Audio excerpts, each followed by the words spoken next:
Fundamentals of Money, the U.S. Federal Funds Rate, March 15, 2017. I am G. Ramachandran, Ramach to my friends and to my associates, and my email for this series is indoiowan@gmail.com and my Twitter @ramachgramach. Indo-Iowans learned and taught at the University of Iowa, Iowa City, Iowa. And that's the state of Iowa in the U.S. Midwest. And the University of Iowa is a fine place to study and a fine place to teach. The Iowa Alumni Network exceeds 250,000. The Federal Open Market Committee, FOMC, of the United States Federal Reserve System, the Federal Reserve, or merely the Fed, began its March meeting on March 14, 2017. The FOMC will complete its March meeting on March 15, 2017, and that's today. Dr. Janet Yellen, the chair of the Fed, the Central Bank of the United States of America, will announce the FOMC's decision pertinent to the federal funds rate, no change up or down. Here's a history of target or intended Fed funds rate, percent, and changes in basis points since December 2005. On the 13th of December 2005, the Feds raised the Fed funds rate by 25 basis points and took it to 4.25%. There were 4 more increases going all the way up to 29th of June 2006. Subsequently, there's been a stupendous and a steady decline or slashing of the Fed funds rate. On the 16th of December 2008, the Fed funds rate was set between 0 and 0.25%. There have been 2 raises since then, one on the 17th of December 2015 and another on the 15th of December 2016, and the current Fed funds rate is between 0.5% and 0.75%. And here's a graph. At some point in time, in the early days of the Ronald Reagan presidency, the Fed funds rate went beyond 17.5%. They almost touched 20%. But in the recent past, 0 has been the norm. The Fed funds rate is not the rate at which the Federal Reserve lends to banks, not at all. The Fed's lending rate is a discount rate. The Fed funds rate and the discount rate refer to different rates, participants, and outcomes. The discount rate is really a lending rate, but the Fed funds rate is not a lending rate that involves the Federal Reserve. The Fed's discount rate is the interest rate at which the Fed lends to banks and other depository institutions. Banks and other depository institutions borrow from the Fed when they need to manage the liquidity and reserve requirements. Quite unsurprisingly, banks and other depository institutions lend to the Fed when they have excess liquidity. So the discount rate exchanges liquidity with the Feds. By contrast, the Fed funds rate is a market rate.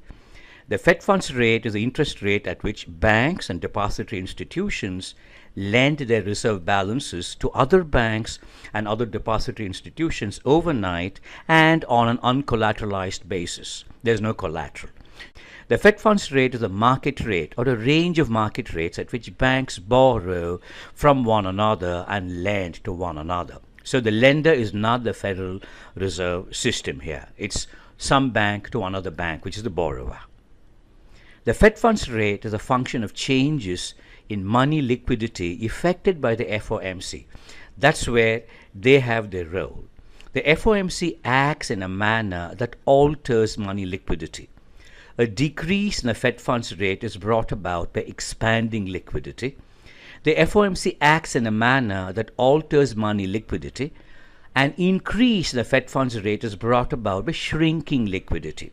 So shrinking liquidity is associated with a rise in the Fed funds rate, and expanding liquidity is associated with a decrease in the Fed funds rate. Now think of an automobile and the supply of fuel. You supply more fuel to the cylinders when you want to pick up speed.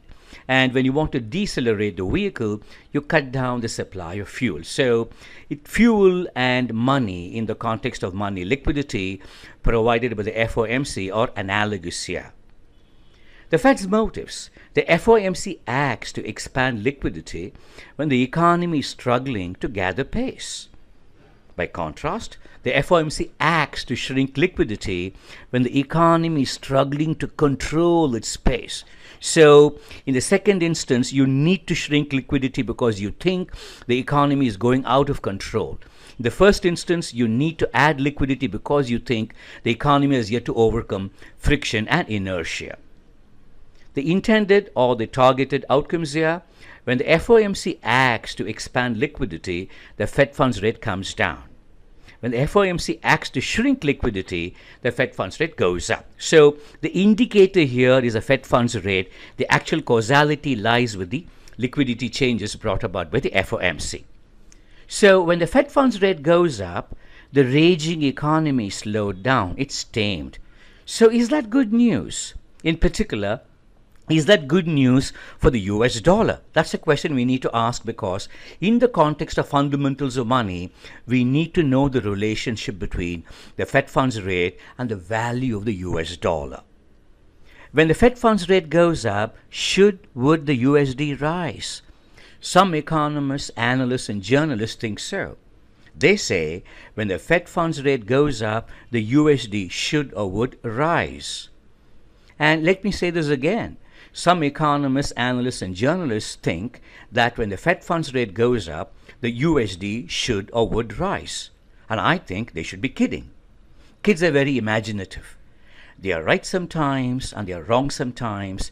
And let's have a look at this. Between the years 2008 and 2016, the Fed funds rate dropped from 5% to near zero. And on the 1st of December 2008, 1 euro was worth $1.3980. Very expensive euro. The euro became more expensive on the 1st of November 2009. It was worth now $1.5039. But it fell to $1.3605 on the 30th of April 2014. Notice that in less than 5 years, in that period, the dollar strengthened, the euro weakened.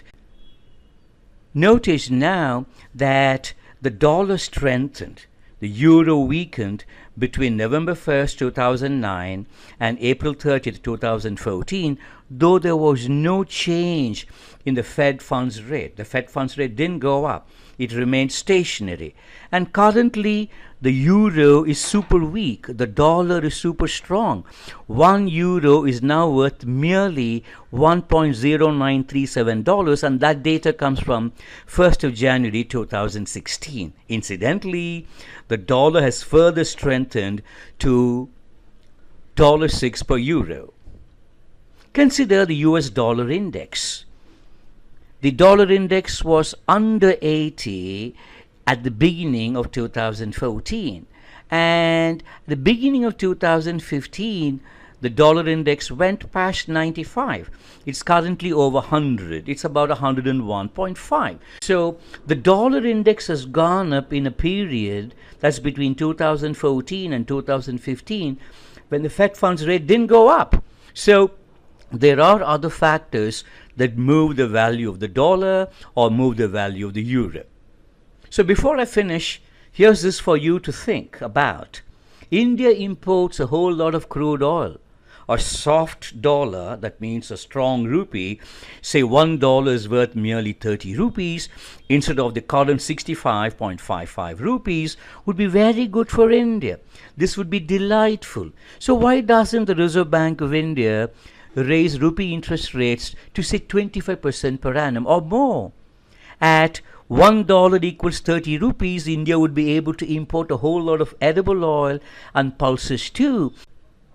Thank you for your time, and my email is indoiowan@gmail.com and my Twitter @ramachgramach.